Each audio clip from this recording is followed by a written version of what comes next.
আবেগের মধ্যে কথা বলতে না, আমি আবেগে বলতেছি না আঙ্কেল। কিন্তু তিনবারই কি গ্রাম্য মাতব্বরটা তোমাকে ফেরত দিছে? হ্যাঁ, আশ্বাস দিছে কি? আশ্বাস দিছে যে তোর 18 বছর হবে তখন তোর ওর কাছে দিব। কিন্তু নিয়ে যাওয়ার পরে 4-5 দিনই হয় না তখন বিয়ের জন্যই করে আর মারধর করে, কিছু না বললেই মানে অত্যাচার করে, অনেক মারধর করে। আজগর আমার খালু, ইনি মানে উসলানিমূলক আমার বাবা মাকে মানে উসলে দেয়, বলে যে তুই ই করবি কেন, এই মেয়েকে দিবি কেন, তোর যদি এত হয়, মেয়ের যদি এত বেশি হয়ে যায় তাহলে মেয়ে আমারে দিয়ে দে, মেয়ে আমি পালবো, এইভাবে বলি। সব আমি জানি যে আমার এই বিরুদ্ধে সবচেয়ে সর্বোচ্চ করতেছে আমার খালু এই আজগর। তুমি কি এখানে সব জ্ঞানে আসছো নাকি কেউ তোমাকে নিয়ে আসছে নাকি কিভাবে তুমি এখানে আসছো? আমি এখানে সব জ্ঞানে আসছি, আমাকে কেউ নিয়ে আসে নাই, কারণ আমি আর কত চোখ থাকবো যেখানে আমার মান সম্মান যাওয়ার যেটুকু যাওয়ার চলে গেছে, আমার বাবা মা তারপর আমার বিরুদ্ধেই করতেছে, তারপরেও তারা আমাকে নেওয়ার জন্যই করতেছে। এখন আমি আর কত চোখ থাকবো, আমি আর চোখ থাকতে পারবো না।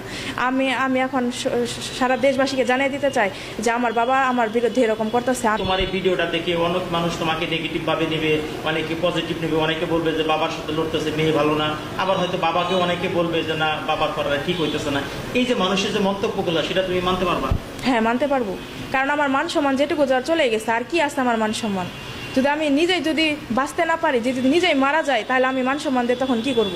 আমি বুঝতেছি যে মানে ও একটা অসহায় ছেলে, ওর মানে ওর যে খাটবে এমন কোনো মানুষ নাই যে ওরে কে করবে, তার জন্য আমি আসছি যে ওকে ছাড়ানোর জন্য। আমরা কিন্তু সমাজে এমন ঘটনাও দেখি যে আবেগে বসে আবেগে পড়ে অনেক কথাই তখন বলে, কিন্তু যখন বাস্তবতা আসে তখন কিন্তু এই আবেগ কাজ করে না।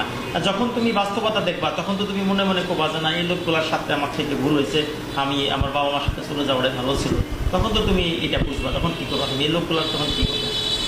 আমি এগুলো বুঝবো না, এগুলো আমি বুঝে না ডিসিশন নিয়েছি যে আমি একটা জায়গায় থাকতে পারবো। কেন থাকতে পারবো না? আল্লাহ যদি আমাকে এভাবে গরিব ঘরের সন্তান হিসেবে বানাতো, তখন কি আমি সহ্য করতাম না? তখন কি থাকতে পারতাম না?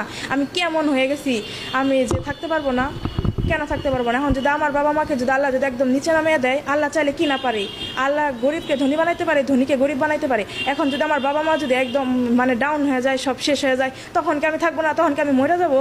তাহলে এখন কেন আমি থাকতে পারবো না? আর আমার যত কষ্ট হোক আমি ওরা ছাড়াবো, ওরা ছাড়ানোর জন্য আমার যা করতে হবে আমি তাই করবো, আমি অপেক্ষা করবো ওর জন্য। তাও আমি আমার বাবা মার কাছে যেতে চাই না। যদি আমার বাবা মার কাছে দেওয়া হয় তাহলে আমি আত্মহত্যা করবো। আর আত্মহত্যার জন্য আমার বাবা মা আর আমার খালু আজগর আর আজগরের ছেলে ফাহিম, এই সবগুলা ব্যক্তি দায়ী থাকবে। এই ফাহিম আজগরের ছেলে আমার খালাতো ভাই, কিন্তু তারাই মানে উসলানিমূলক, তারাই দুজনে বেশি। আমার ওই খালু আজগর আর তার ছেলে, এই দুইজনে আমার বাবাকে উসলে দেয় আর সবই করে।